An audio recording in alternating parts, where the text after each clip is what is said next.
Hello everyone, Word Thing here with the first of a couple of resource videos on materials that can help you learn Old English. This first one will focus on 5 books that you may find helpful. I tried to choose 5 different titles that would be different enough so that you could see how they might or might not be what you are looking for. So if you've had the experience like many of us had when you are in a classroom or someone is explaining something to you, one explanation works, one person's style of explaining connects with you, another one doesn't. And that is why it's always a good idea to have more than one title, more than one Old English book, because books will explain things in different ways for a very good reason. Authors assume different things about you as a learner. That's important to bear in mind. In some cases, that assumption may include a grammatical understanding that not everyone has. So if you are a complete beginner or if you are an experienced learner, it's good to know what audience the book is addressed to. So the first text that I want to talk about is this one that many people have found helpful. It is Learn Old English with Leofwin by Matt Love, published by Anglo-Saxon Books, a good small specialty publisher of Anglo-Saxon materials. And the advantage of this book is that it focuses on everyday Old English, you might call it. It follows an Anglo-Saxon family. It gives information about min kyn, my family, min hus, my house, more about world and leaf, the world and daily life, meta and drink, food and drink, and so on. So very approachable, very conversational.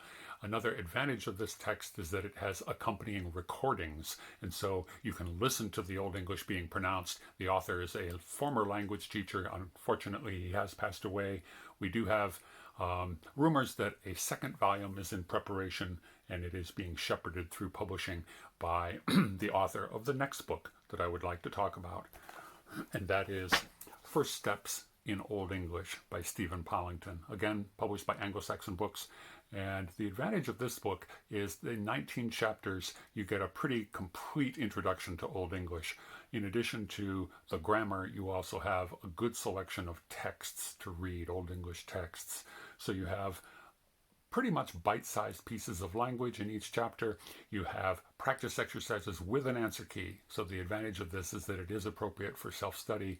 I feel a little more qualified to talk about this one in particular because I've used it many times in online Zoom classes, as a colleague that I work with pretty closely. We have our sense of its strengths and its weaknesses, and you get a pretty complete knowledge of Old English if you are willing to work through this book. It does demand a lot because it is fairly complete, so you will have a fairly complete knowledge of the language. Again, more of a focus on reading. The first book helps you with speaking. First Steps in Old English is more focused on reading, as is this next book by Peter Baker, Introduction to Old English.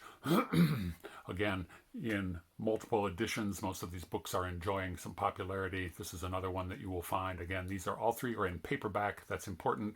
Take a look at costs online. Support publishers when you can. Try to avoid the big warehouse stores because authors tend to get much smaller royalties. But again, something to bear in mind when you're purchasing the books. Find used if you can. Read the reviews.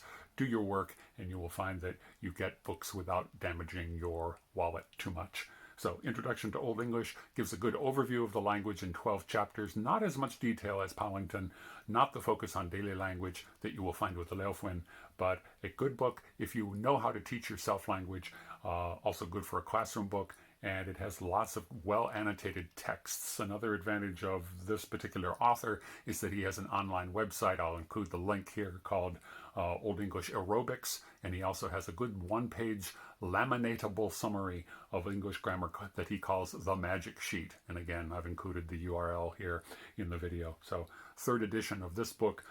Again, many of these are popular texts. You can often find them used. The 4th book, and also the author, has published a couple of different books.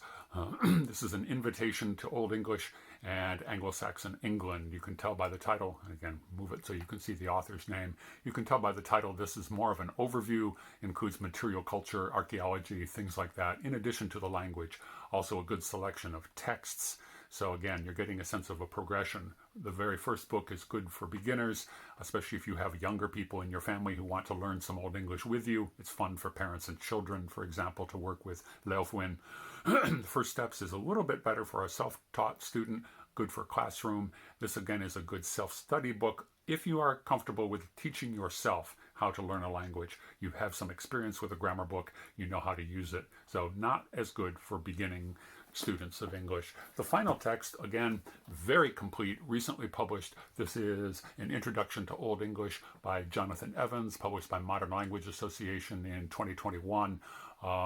Very complete, gets you reading immediately in the first chapter with an excerpt of the Peterborough Chronicle, lots of notes, but again, it assumes some background knowledge. The author mentions in a preface that his target audience is specifically undergraduates, graduates, independent scholars. So this assumes a little more sophistication on the part of the learner, assumes you know something about grammar, uses grammar terminology, does have a glossary, but again, assumes a little higher level of background than some of the other texts.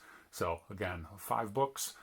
Again, get more than one resource. You will find that the overlap is helpful as well as the differences in presentation. Some books will have more guides for learners, some will have recordings, some will have outside resources. All of those things are good to pay attention to. And in a sense, learning Old English demands more than learning a modern language, simply because the materials differ more, have differing purposes, and don't always tell you who they're for.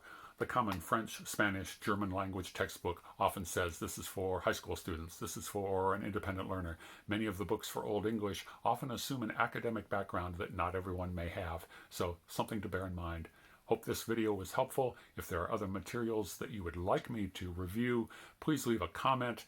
I'm happy to make videos on specific texts, and I will be doing more in this series. I will also include online materials. There's a number of good resources that are available online, videos that you can watch for pronunciation and so on.